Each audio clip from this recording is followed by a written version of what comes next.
Salam alaikum wa rahmatullahi wa barakatuh. Je suis avec Anas qui est venu me rendre visite, récupérer son mushaf également. Il fait partie de mes anciens élèves. Donc, Anas, tu m'as posé tout à l'heure une question. Est-ce que tu peux me la reposer, s'il te plaît, pour que toutes les personnes qui nous suivent peuvent en tirer profit, Inch'Allah.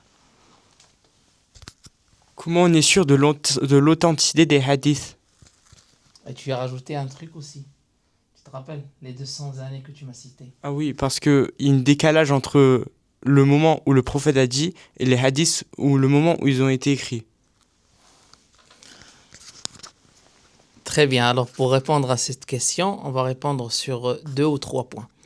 Le premier point, c'est que, certes, les hadiths, ils ont été écrits dans des ouvrages.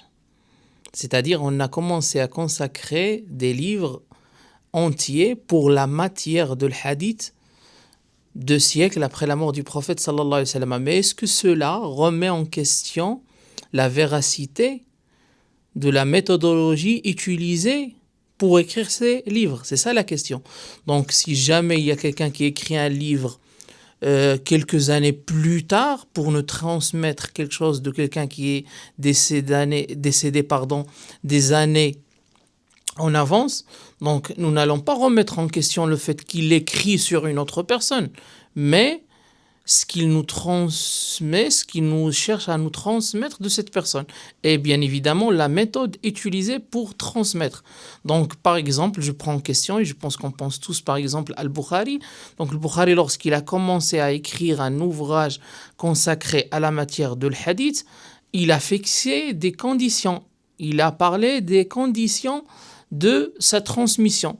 Il doit rencontrer la personne doit être digne de confiance, cette personne doit fréquenter et avoir vu et écouté la personne d'avant dans la chaîne de transmission jusqu'au prophète sallallahu alayhi wa sallam. Donc, certes, les hadiths, ils ont été écrits même à l'époque du prophète sallallahu alayhi wa sallam, mais pas dans des ouvrages entiers. Après le prophète sallallahu alayhi wa sallam, ainsi de suite, car nous sommes la Ummah de Iqra. Mais le fait de consacrer des livres en entier à la matière de l'hadith, ça n'a commencé que quelques années après la mort du prophète sallallahu alayhi wa sallam. La chaîne de transmission, c'est des chaînes de transmission qui sont valides, qui sont authentifiées.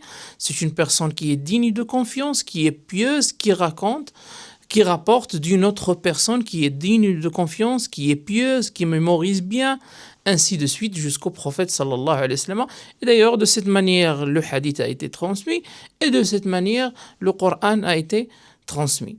Donc, le fait de remettre en question comme quoi l'écriture a été faite quelques années après, normalement, ce n'est pas un argument en soi parce que il faut chercher dans la chaîne de transmission s'il y a des failles.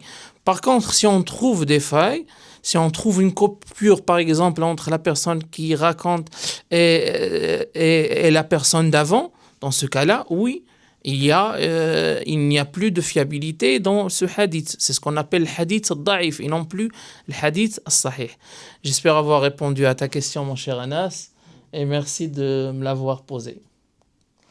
Salam alaikum wa rahmatullahi wa barakatuh. Est-ce que tu veux dire quelque chose? T'es sûr? Oui. Ouais, profite, hein, c'est pas...